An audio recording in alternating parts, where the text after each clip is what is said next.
আপনাদের সকলকে আমি স্বাগত জানাচ্ছি আমাদের এই র্যাব 11 কর্তৃক আয়োজিত প্রেস ব্রিফিংয়ে।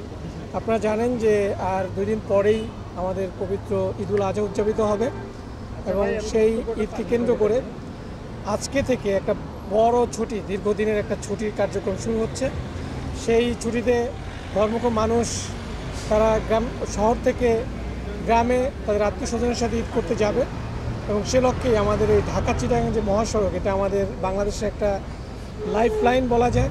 সেখানে এই মহাসড়ক দিয়ে প্রতিদিন হাজার হাজার গাড়ি চলাফেরা করে এবং এই রোড হয়েই আমাদের মূলত ঢাকা-চিটাগাং এবং দক্ষিণ পূর্বর যে লোকগুলো তারা এই রাস্তা দিয়েই মূলত তাদের গ্রামের বাড়িতে যাবে এবং তারই নিরাপত্তার জন্য আমরা আমাদের বৃহৎ একটা পরিকল্পনা করেছি এবং আমাদের এই নিরাপত্তা প্ল্যানটাকে আমরা 3টি পর্বে ভাগ করেছি। মূলত ঈদকে ঘিরে আমাদের ঈদের পূর্বে একটা প্ল্যান আছে, আমার ঈদের দিনকে ঘিরে আমাদের প্ল্যান আছে এবং ঈদের পরবর্তীতেও আমাদের পরিকল্পনা রয়েছে। এবং এই পরিকল্পনাটা আমরা সাজিয়েছি আমাদের এই মহাসড়ককে ঘিরে, যেটা হচ্ছে যে আমাদের সার্বক্ষণিক আমাদের টহল কার্যক্রম পরিচালনা করা হচ্ছে এবং এই ঈদকে ঘিরে আমরা আমাদের এই টহল কার্যক্রমটা আরও বৃদ্ধি করেছি। আপনারা দেখতে পাচ্ছেন বিভিন্ন জায়গায়।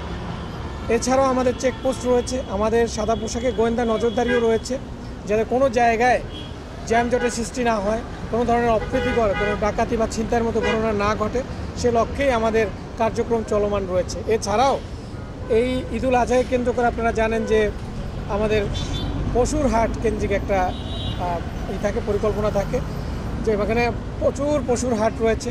সেই পশুর হাটেও আমাদের সাপোর্ট সেন্টার রয়েছে, সেখানেও আমাদের গোয়েন্দা নজরদারি রয়েছে। আমাদের টহল কার্যক্রম, আমাদের টহলগুলো সেখানেও মাঝে মাঝে ঘুরে ঘুরে তাদের নিরাপত্তা বিধান করছে এবং আমাদের সাপোর্ট সেন্টার রয়েছে, যেখানে নকল টাকা শনাক্তের ব্যবস্থা করা হয়েছে, মেশিন রাখা হয়েছে এবং সেখানে আমরা অভিযোগের জন্য বলেছি, যদি কোনো ভিকটিম থাকে, যদি কোনো দুষ্কৃতিকারী কোনো ধরনের অপ্রীতিকর ঘটনা ঘটার পরিকল্পনা করে থাকে, এরকম যদি কোনো ভিকটিম থাকে, তারা আমাদের সাপোর্ট সেন্টারে এসে কমপ্লেন করতে পারে এবং তাদের কমপ্লেন অনুযায়ী আমরা আমাদের ব্যবস্থা গ্রহণ করব। এই হলো ঈদকে ঘিরে আমাদের পরিকল্পনা। তারপরে যদি আপনাদের কোনো জিজ্ঞাসাবাদ থাকে বলতে পারেন।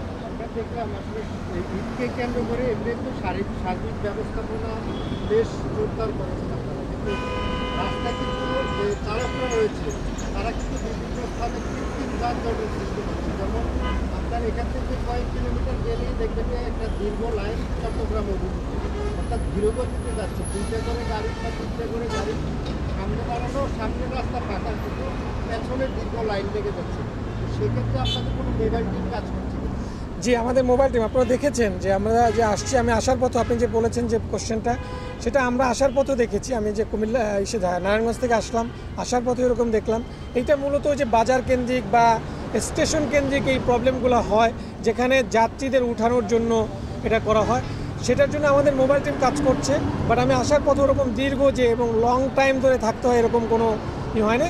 কিছুক্ষণের জন্য জ্যামজটের সৃষ্টি হচ্ছে, সেটা আবার আমাদের টহল ওখানে গিয়ে এটাকে এই জ্যামটাকে ছুটানোর চেষ্টা করে যাচ্ছে এবং এটা আই হোপ যে এটা সামনে আমরা করে যাব এবং আমাদের মোবাইল টিম কাজ করছে এ ব্যাপারে।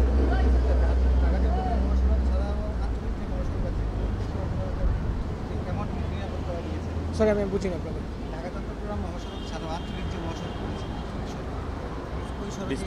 ডিস্ট্রিক্ট টু ডিস্ট্রিক্ট, হ্যাঁ, আমাদের মনে করেন যে বিভিন্ন জায়গায় আমাদের ক্যাম্পগুলো রয়েছে। সেই ক্যাম্প থেকে ইটস নট অনলি যে আমরা শুধু মহাসড়কের নিরাপত্তা দিচ্ছি, আমরা বিভিন্ন যে শহর, যেগুলো ইম্পর্ট্যান্ট সিটি, আমাদের দায়িত্বপূর্ণ এরিয়ার মধ্যে আমাদের এই র্যাব 11-এর দায়িত্বপূর্ণ এরিয়াতে প্রায় 7টা ডিস্ট্রিক্ট আছে। সে প্রত্যেকটা সিটির ভিতরেও আমরা নিরাপত্তার জন্য আমাদের টহলগুলো সেখানেও ভিতরে গিয়ে টহল কার্যক্রম পরিচালনা করে আসছে এবং আমাদের গোয়েন্দা নজরদারিও রয়েছে। অ্যাট দ্য সেম টাইম আমাদের আভিযানিক টিমও সুনির্দিষ্ট ইনফরমেশনের ভিত্তিতে আমরা অভিযানও পরিচালনা করে যাচ্ছি।